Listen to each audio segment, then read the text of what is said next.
تو یہ اللہ کا وعدہ ہے اور حضرت عمر فاروق اعظم کا یہ عظیم الشان فرمان ہے. آپ فرماتے ہیں انسان کا جو بھی نقصان ہوتا ہے نا لائف میں مالی اعتبار سے، وہ کہیں نہ کہیں زکوٰۃ نہ دینے کی وجہ سے ہوتا. یہ میل ہوتا ہے زکوٰۃ. آپ کیا ہوتا ہے کہ 2.5% اگر نہ نکالے انسان، وہ اپنے مال ہی میں اس کو ملائے رہے، پھر ہوتا کیا ہے کہ بچے بھی وہی زکوٰۃ کا مال کھا رہے ہیں، تو اب بچے بیمار پڑ جائیں گے. کہیں نہ کہیں زکوٰۃ کا مال نکل جاتا ہے. بہرحال تو آپ کوشش کریں کہ جنہیں اللہ نے نوازا ہے وہ اللہ کے حکم کے سامنے اپنے سروں کو جھکا دیں گے. اور جتنے بھی دکان کے کاروباری ہیں یا بزنس کے کاروباری ہیں وہ جا کر حساب لگائیں اپنی ٹوٹل ویلیو کا. اور اعلیٰ حضرت عظیم البرکت فاضل بریلوی کی وہ بات یاد رکھیں. قرآن کریم کی ایک آیت ہے والذین یکنزون الذهب والفضة ولا ينفقونها في سبيل الله فبشرهم بعذاب أليم يوم يحمى عليها في نار جهنم فتكوى بها جباههم وجنوبهم وظهورهم هذا ما كنزتم لأنفسكم فذوقوا ما كنتم تكنزون. قرآن کہتا ہے کہ وہ لوگ جو اپنے سونے چاندی کو جمع کر کے رکھتے ہیں، ولا ينفقونها خرچ نہیں کرتے ہیں، تو اللہ فرماتا ہے کہ ایسے لوگوں کے لیے ہم نے دردناک عذاب تیار کر رکھا ہے. پھر قرآن آگے اس دردناک عذاب کی تفسیر بیان کرتا ہے. قرآن اگلی آیت میں بیان کرتا ہے کہ جتنا بھی انسان سونا چاندی جمع کرتا ہے تو ہم جو ہے اس کو جہنم کی آگ میں تپا دیں گے اور انسان کی پیشانی کو اس کے سونے چاندی سے داغیں گے. آگ جہنم کی آگ میں گرم کرنے کے بعد انسان کی پیشانی کو داغا جائے گا اسی سونے چاندی سے جس کو اس نے جمع کیا تھا. اس کے پہلو کو داغا جائے گا، اس کی کمر کو، پشت کو داغا جائے گا. قرآن نے 3 عضو بیان کیے ہیں کہ انسان کے جمع کیے ہوئے سونے چاندی سے اس کی پیشانی داغی جائے گی، پہلو داغا جائے گا اور اس کی پشت داغی جائے گی. 3 ہی اعضاء کا ذکر کیوں ہوا؟ تو تفسیر کے اندر لکھا ہے کہ مسئلہ یہ ہے کہ اس کے سونے چاندی سے اس کے یہ 3 اعضاء اس لیے داغے جائیں گے کہ اگر اس کے پاس کوئی چلا جائے کہ رسید کٹوا لو، اپنی زکوٰۃ کی رسید کٹوا لو، تو وہ مولانا صاحب کو دیکھ کر اس کی پیشانی پر بل آ جاتے ہیں، آ گئے لینے کے لیے، پیشانی اس کی سکڑ گئی. ہوتا کیا کہ حاجی صاحب رسید کٹوا لو، کل آنا، چلا گیا کہہ کے کل آنا، بعد میں بھی حساب نہیں لگا زکوٰۃ کا، پھر دیکھ لیں گے. تو یہ جو پہلو کو لے کر پھرانا ایسے، اور یہ جو گیا اور وہ بیچارہ عالم دین دیکھ رہا اس کی پشت کو جاتے ہوئے یار کہ حاجی صاحب نے کیا ہے زکوٰۃ نہیں دی اور چلے گئے.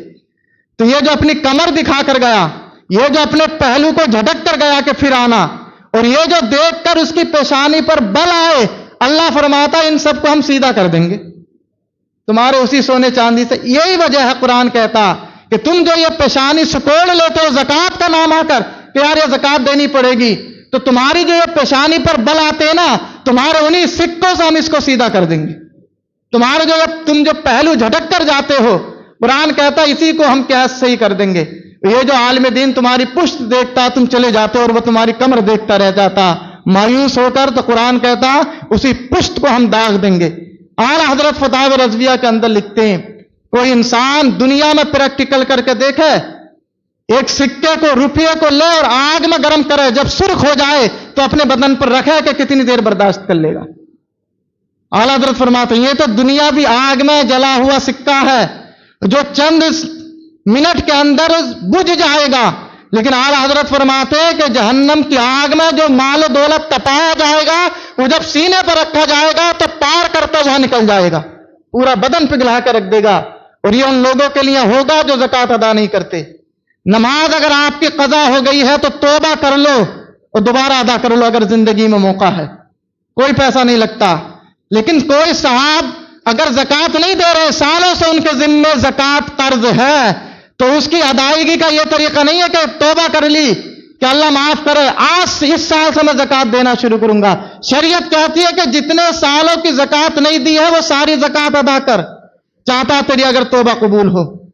یہ زکوٰۃ کا اتنا اہم مسئلہ ہے. سارے سال کی زکوٰۃ دینی ہوگی آپ کو. اگر آپ چاہتے ہیں کہ میری زکوٰۃ دنیا ہی میں ادا ہو جائے تو آپ ٹوٹل لگائیں کہ کب سے میں مالک نصاب ہوا ہوں، کتنے سالوں کی میں نے زکوٰۃ نہیں دی.